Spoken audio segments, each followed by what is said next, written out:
C'est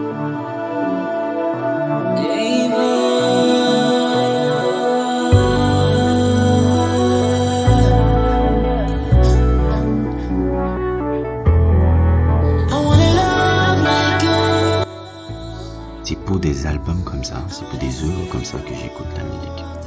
Ça, putain, mais j'ai encore des frissons quand j'écoute encore cette musique de Soundstone. Cette musique qui s'appelle Soundstone, qui est sortie je crois l'année passée.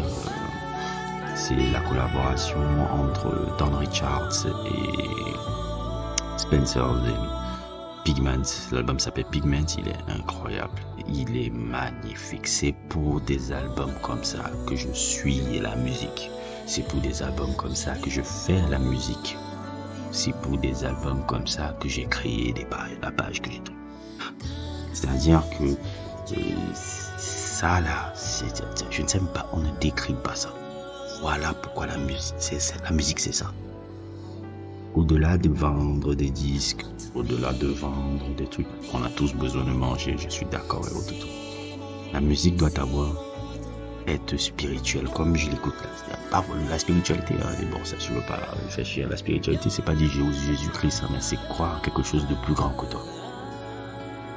Et ça, cette musique-là évoque ça. La collaboration entre ces deux personnes-là. Pigment, c'est le genre de collaboration. Saint Spencer et Don Richards, c'est le genre de collaboration que j'adore voir.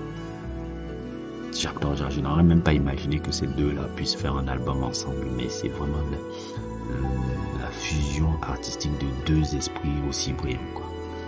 Et c'est assez amusant un peu qu'on voit un peu le parcours de Don Richards qui est assez admiratif.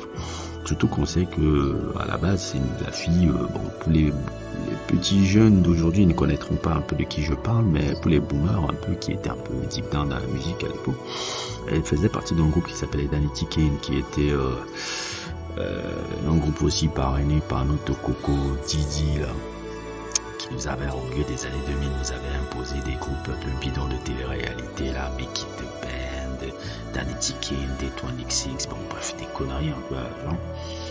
Et déjà à l'époque Danity Kane, Don Richards faisait partie de ce groupe Danity Kane. D'ailleurs même c'est très amusant, c'est pour ça que je dis Didi c'est quelqu'un qui a vraiment l'œil pour le talent.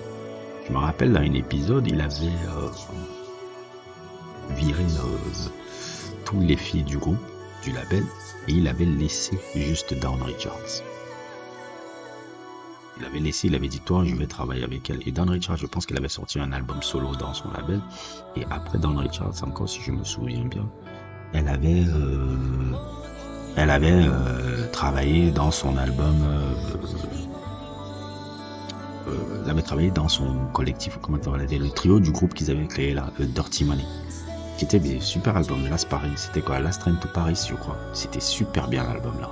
Très très bien. Voilà, je le disais, comme je l'ai dit, mon sujet sur Didi. Didi est un incroyable directeur artistique. Il sait reconnaître les talents quand il en voit.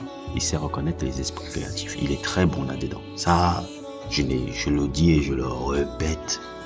Je ne pourrai jamais lui enlever ça.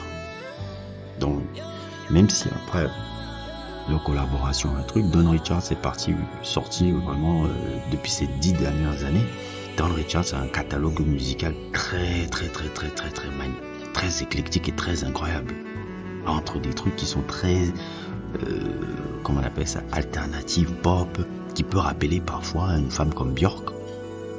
Elle essaie parfois aussi de mettre beaucoup en avant un peu la culture un peu afro-centrique, un peu de Nouvelle-Orléans, puisqu'elle vient de Nouvelle-Orléans. Il y a beaucoup de choses à dire sur son évolution et sa discographie qui est vraiment dense, vraiment incroyable. Puis je vais parler d'un Spencer Zen. Spencer Zen aussi, ça c'est un artiste que j'ai découvert sur Bandcamp il y a quelques années. Et c'est un peu un musicien, un saxophoniste, contrebassiste,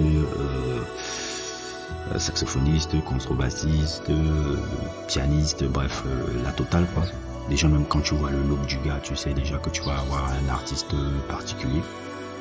Et ces albums solo m'ont beaucoup marqué par le côté où il peut être très électronique, très atmosphérique, et très jazzy. Il a une sorte de jazz qui peut rappeler un peu l'album, je pense même que dans une interview, il en a dit, des albums qui peut rappeler, ça peut rappeler un peu des albums un peu comme celui de Miles Davis, là, In a Silent Way, ou bien des albums un peu comme Beach Blue de Miles Davis. C'est beaucoup ça, Miles Davis, Silent Way, Beach Blue, ou bien encore Faraway Sanders, là, Karma. Voilà, surtout ça. Je pense que c'est les plus principales influences un peu du style de musique qu'il fait.